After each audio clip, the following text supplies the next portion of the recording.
Hi there, and a very warm welcome to Season 5, Episode 18 of People Soup. It's Ross McIntosh here. And I was meeting more people, a wider variety of people, and thinking, oh, right, okay.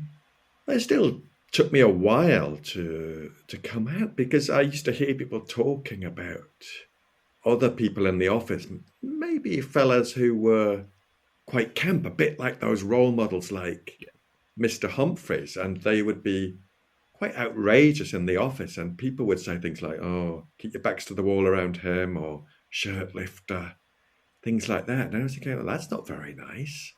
And then kind of coming to terms with, well, actually, I'm one of them too. I might not be as camp as Mr. Humphreys, but this is who I am, and starting to come out to people in the workplace. And I didn't know how to do it. I remember the first people I came out to in the workplace were kind of people I was close to. And it sounds so daft saying this now, but I would say to them, I've got something I want to tell you, and I'm not sure how you're going to take it. Pay Supers, this week it's a bit different. It's a podcast mashup, a collaboration. I was invited to be a guest on the Shit, Shower and Shave podcast, hosted by Dr. Steve Jones.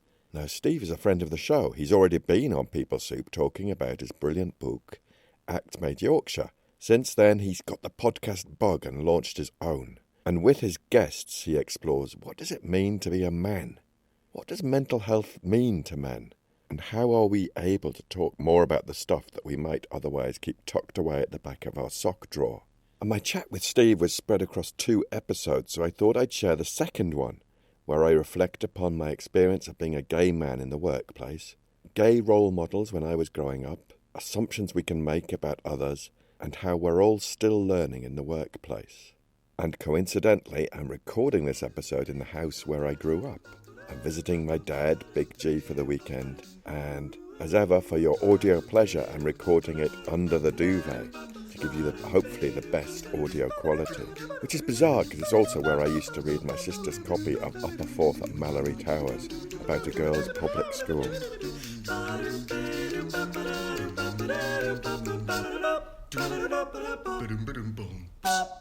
People Soup is an award-winning podcast where we share evidence-based behavioural science in a way that's practical, accessible and fun to help you glow to work a bit more often. Let's just scoot over to the news desk for reviews are in for part 2 of my chat with Dr. Kevin Teo. Alan Hayes on LinkedIn said, a genuinely decent chap. I'm sure one of the nicest things about Kevin is that he approaches things with the idea that people might find this difficult to understand, so I'll try to explain it in as simple and as engaging terms as I can. And if that doesn't work, I'll try it a different way. And I think what Alan does there is capture the essence of Kevin and his skill as an educator and someone who makes the science available to a far wider audience, making it applicable and useful. And thanks so much to everyone who listened, rated and reviewed, perhaps talked about it with a friend, recommended the podcast. With your help, we can reach more people with stuff that could be useful. You can find out all about the show, including the show notes and transcripts, at rossmcintosh.co.uk and also on our Captivate podcast website at peoplesoup.captivate.fm. But for now, get a brew on and have a listen to me as a guest on the Shit, Shower and Shave podcast with Dr. Steve Jones. Welcome to the Shit, Shower and Self-Care podcast, a place for men to talk about the stuff that matters. For now, grab yourself a drink and let's crack on.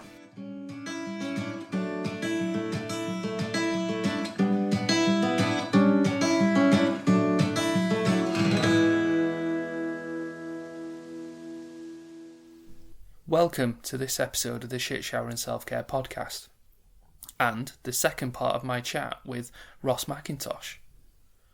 I'm not going to waste any time with long-winded introductions. We're just going to get straight into this. Enjoy. Russ, as well, I wanted to talk about another part of your life, of your experiences that you've mentioned to me, in terms of sort of your life, your experience as part of you as a gay man working in, well, multiple organisations, and just sort of how you might have experienced different things, or how that might have impacted on your experiences at work. Yeah, great topic to explore, I think, because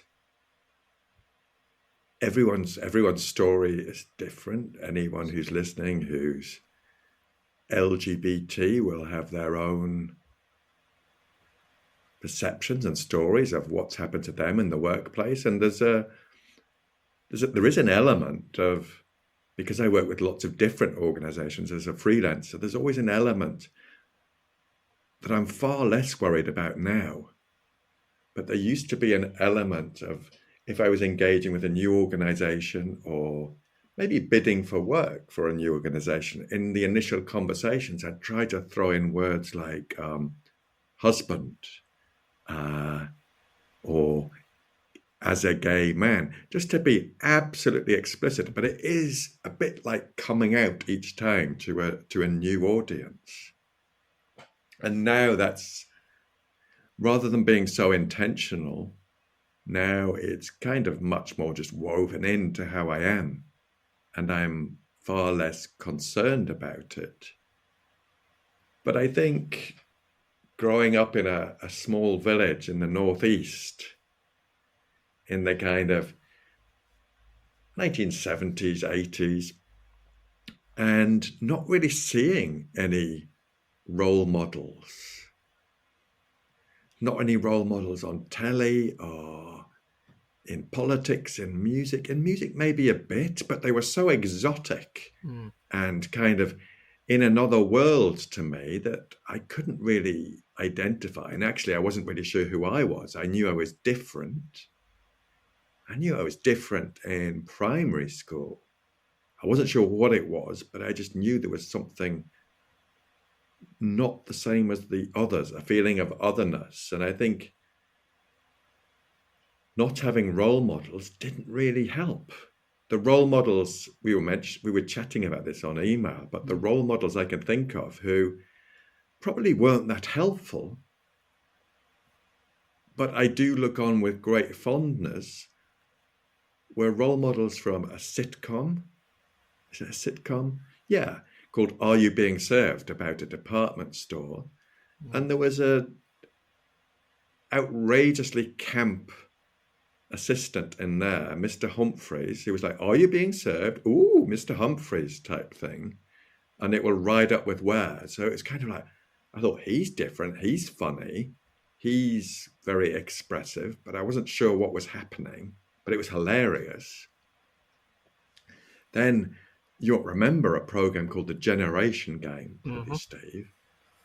But once upon a time, it was Bruce Forsyth. Then it was a fella called Larry Grayson, who was camp as a row of chiffon tents. And it was outrageous, the things he said. Outrageous. And I think my parents had no clue. They were just thinking, oh, here's a funny fella. Isn't he funny?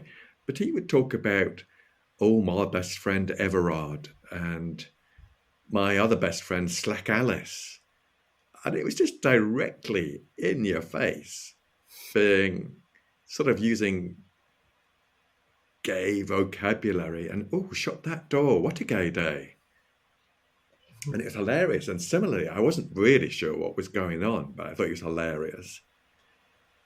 And then I guess the other one is thinking about, there used to be this program called Summertime Special in the summer, where there were male dancers who were perhaps being quite expressive and wearing fancy outfits. And I used to think, oh, aren't they amazing? And then feeling a bit like, oh, when my dad would go, oh, look at them pansy potters. And before I go any further, let me just say my dad is wonderful and loving and fully supportive of the gay man that I am. And we just have these expressions that we don't really give a second thought to when we say them, and particularly not in the 1970s. So I guess it took me a while to realize who I was and that I was a gay man. And then by this time I was in the workplace. So while I was at uni, I was still trying to work out what the hell is going on here. And didn't come out at uni. Didn't really come out to myself either. And then once I'd started working, it kind of dawned on me. I was in big London. Well, big London. I say big London. I was in big Croydon. Not quite as glamorous as big London, but fairly near. And I was meeting more people, a wider variety of people, and thinking, oh, right, okay. It still took me a while to come out, because I used to hear people talking about other people in the office, maybe fellas who were quite camp, a bit like those role models like Mr. Humphreys, and they would be quite outrageous in the office, and people would say things like, oh, keep your backs to the wall around him, or shirt lifter, things like that. And I was thinking, well, that's not very nice. And then kind of coming to terms with, well, actually, I'm one of them too. I might not be as camp as Mr. Humphreys, but this is who I am. And starting to come out to people in the workplace. And I didn't know how to do it. I remember the first people I came out to in the workplace were kind of people I was close to. And it sounds so daft saying this now, but I would say to them, I've got something I want to tell you, and I'm not sure how you're going to take it. And if you don't want to be friends with me anymore, that's okay. And looking back on younger Ross saying that to people who really cared about him and loved him, like I say, it feels daft. And of course, no one ever said, right, that's it, mate, fuck off. But it was like...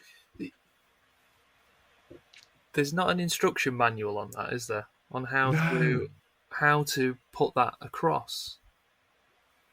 No, and there was no... Yeah. I mentioned role models from pop. I mean, I used to love, I still do, the Communards, Erasure, proud gay men.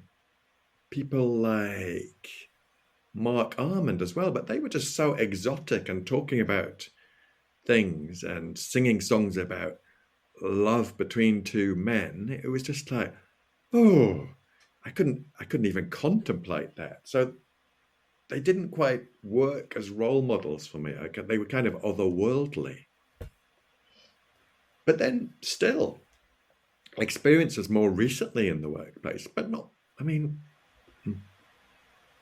let's think, probably over a decade, probably about 15 years ago, just little things happening in the workplace, little comments where you thought, oh, and this is when I was out in the workplace. And I remember one time, big project going on. It was in the civil service, and it was all hands to the pump because something had gone a bit pear-shaped. So we had to stay later. So everyone was phoning home, and so I phoned my husband, and I came back and I said to the project leader, who I didn't know that well, and then I said, "Oh, just phone my husband to tell him I'll be late, and not to wait for me to have his dinner." And he went, "You said husband. You meant you phoned your wife." I was like, well, no, I know what I said. I said husband. And he just went, you mean your wife? You didn't hear what you just said. And I kind of went, yes, I did. I don't think you're hearing what I've just said. I meant to say husband. And he was mortified. But it was just like the assumptions people make about each other. And then a couple more thoughts. Round a senior table, and we were waiting for a minister to arrive. It was Peter Mandelson, and he was visiting a port that day, and he was late for a meeting with me and some senior people, and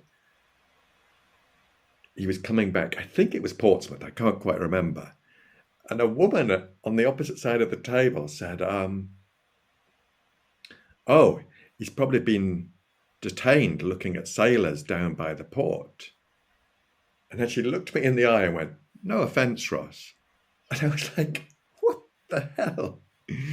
It's kind of like, I mean, I can laugh about this and it doesn't bother me. And I spoke to her after the meeting, but how fucking rude. The How, principle of it, whether you are in a, if you're feel, regardless of where you are, hmm, the principle of it is, yeah, just why?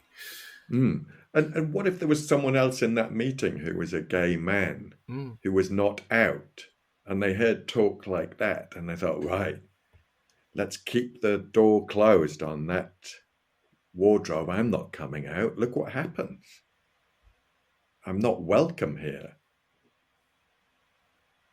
So, Just hearing that language of, so in most workplaces I've been, where you hear people, making comments of whether it's about sort of gay men or gay women, whether it's about, basically, if we go for non-white, straight people, and mm, whatever, or anything that fits the very, very middle of yeah, what is expected, and I'm saying expected in inverted commas, and there's a sense of, well, it's fine. There's no one here, mm, and this how? yeah, Not everything is worn as a badge. When I said mm, earlier that people comment, it's like, oh, you're tall. Okay, right, that's fine. That's very. You can see you would probably stop making comments about someone being lanky at that point because you can see it. A lot of mm, what we're talking, it's not something that's visible.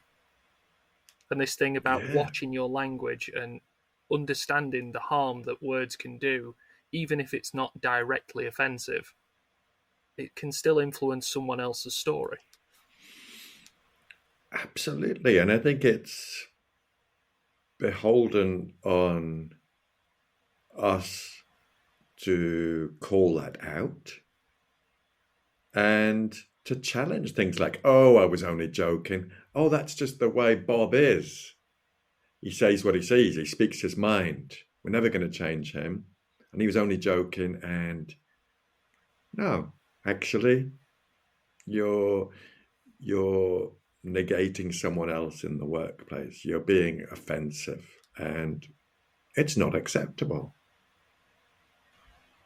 And I think there's something as well, and I know I mentioned this to you, sort of in the purpose of sort of full disclosure. I remember, and the assumptions that we make about people when we were first talking. I remember I heard the word husband sort of Hmm. flit into a conversation as you mentioned that just happened. It's part of experience, and immediately my mind started doing mental gymnastics of, have I said anything? Have I made any assumptions? What have I done here? What have I not done here? Make sure you don't say any of these things. The things that your brain, in the same way that if I'm driving on a bridge and my brain automatically goes, I wonder what happens if you drive off here. It's like you never have any Hmm. intention of doing it. Your brain gives you the worst thing that could possibly happen. Hmm. You're not going to say any of those things. You know that they are not true reflections of you, and yet your mind still goes, what if you do? But all that came from an assumption that I wasn't even Yeah. aware I was making at the time. And that's, again, Yeah. just really, it sits very uncomfortably that you do that in a very human and very innocent way, and yet still notice that you do it and call attention to it so that you can try to Hmm. learn from it. Yeah. And I think people can sometimes feel like they're sort of over vigilant about their behavior or the vocabulary. And I wouldn't like to create that. I would like some level of vigilance, but I also acknowledge that we're all human and we'll all make mistakes. So it's not to call it out and go to immediately to a 10 on calling something out. It's just saying, maybe just pulling someone aside and saying, look, that word there I find it quite offensive. So feel free to ask me why I do and how I can explain it to you. But I just want to let you know, because it might be impacting on other people who are overhearing our conversation. I'm not sure if I'm explaining that clearly, but do you get what I mean? There's I think the thing that's coming across is that even if you make mistakes, it's a willingness to have the conversation, a willingness to, yes, this might feel uncomfortable or it might feel awkward. Well, that's okay. It can feel like that. It can feel difficult. And you've got a willingness to turn towards that conversation and understand why you're doing something might offend someone else, and to understand that both ways. Yeah, absolutely. And I think it goes back to those facets, I think, that recognizing that we're all individuals made up of many facets in the workplace, and to do our best to show respect and to keep learning. We all need to keep learning. I'm always really sure to check the pronunciation of names for people. And even if I have to practice it a couple of times with them, I said, would you just help me out? Because I want to get this right, and kind of get a bit of coaching from them in the pronunciation. And for me, that's important for them. I don't want to shorten it. I want to try and deliver it the way as best I can. And I think there's so much learning for us all about facets. If we start thinking about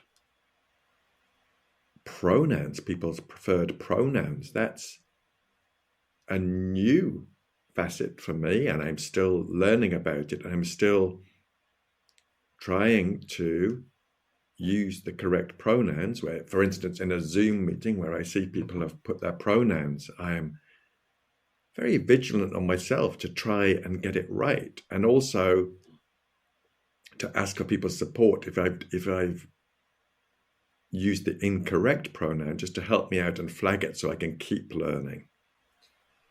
I think it's that again, it's going back to that reception to make mistakes. You can that you make a mistake doesn't mean that you are a monster. That you get something wrong doesn't mean that you've done it willfully. And okay, it's happened. Do you turn away from that and try to bury it, or try to laugh it off or ignore it? Or do you turn towards it and go, yeah, okay, that happened. What do I do about it? I love the way you've just described that, because I think that's almost like the roadmap through it, is to be aware, notice when you haven't represented yourself and respected the other person, and learn from that. Be prepared to turn towards that and learn from them, and hopefully start to develop new ways in what you'll do next time in a similar situation. Well, that feels like a really lovely place to bring that part of a conversation to a close, having that little roadmap. Yeah. I suppose before we move on, is there anything particular that's popped up, or anything that you want to make sure that, yeah, I'd like to talk about that, or I'd like to... No, I don't think so. I think it's been a lovely conversation so far. Really, it's gone in some ways I wasn't expecting, and other ways I was, and it's been great. Thank you for guiding us. So we'll just move on to the next part, and we'll bring this part of the conversation to a close, and hopefully some lovely jaunty music will play, and we'll be back in a second.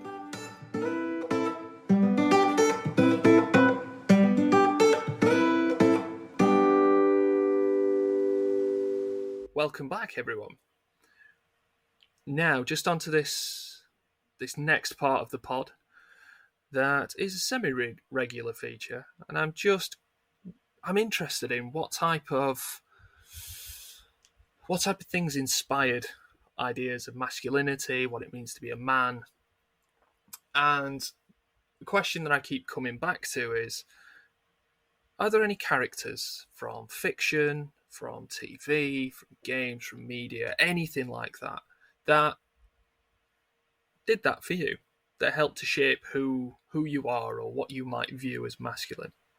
Hmm. So I'm going to hand that over to Ross to maybe expand on, if that's okay. Can I choose more than one character? People keep asking this. I might have to put rules on this, but no, go for it. Because there's two I can cover off quite quickly, I think, because I've mentioned them previously, and they are characters that were immensely camp and hilarious and weren't necessarily great role models, but I still hold them with much fondness, and that's the characters of Mr. Humphreys in Are You Being Served, and played by John Inman, and Larry Grayson on The Generation Game. Mhm. Outrageously camp and silly and funny and not particularly helpful role models, but they did show there was another way to be, and they were quite exuberant and joyful and funny. So that, in that aspect, they were role models for a way of being and a different form of masculinity. But the main one I'd choose is Tintin. Mhm. That's from my very young days. I used to love watching the Tintin animated cartoon when I was a kid. It was on children's TV. And I really liked Tintin for so many reasons, because he had kind of weird clothes. He's quite stylish fella, I Yep. thought. And he had those sort of three-quarter length trousers, and he had a dog. And I loved it for the art, but I loved him for his like pluckiness, his courage, and his curiosity, and his sense of justice and righting wrongs. So that was kind of an inspiration for me about how a boy, how a man or Mhm. a vision of masculinity. And it was great art as well. Such beautiful art.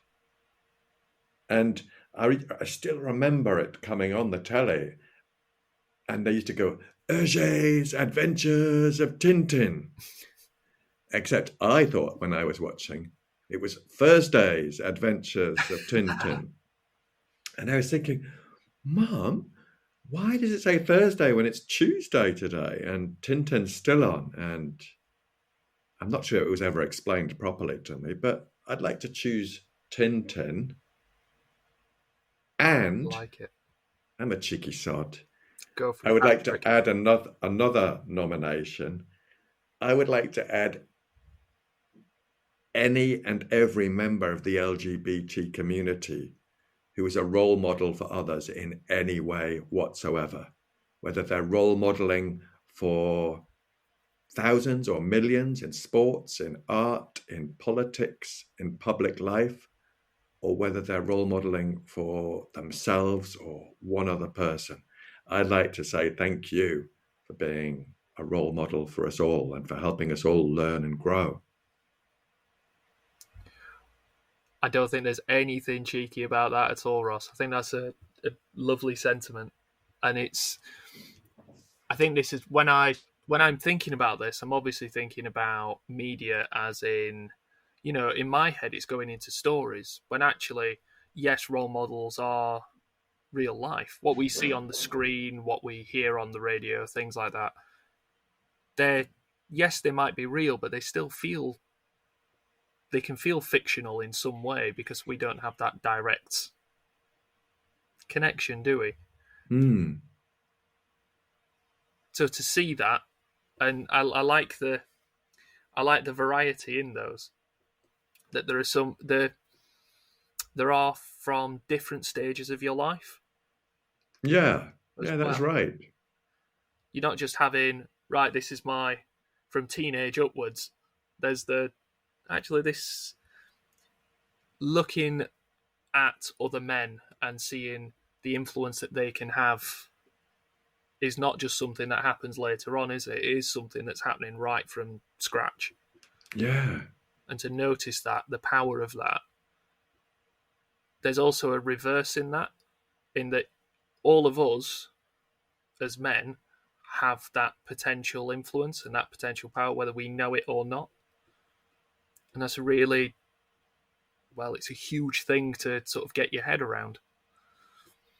Yeah, I would say that all of your listeners are role models. Everyone's looking to everyone else for behavioral cues on how to respond in different life situations. So maybe we can just focus on being the best version of ourselves that we possibly can be, and know that we'll make mistakes, and know that that's okay if the intention behind it is a positive one and a loving one. There's opportunities for us all to be role models. Wonderful. Thank you so much, Ross. I've really loved this conversation and these chats, and I want to say a huge thank you for appearing on the show. At this point, I'm going to make a repeat plea. If people haven't heard of or haven't checked out People Soup, please do.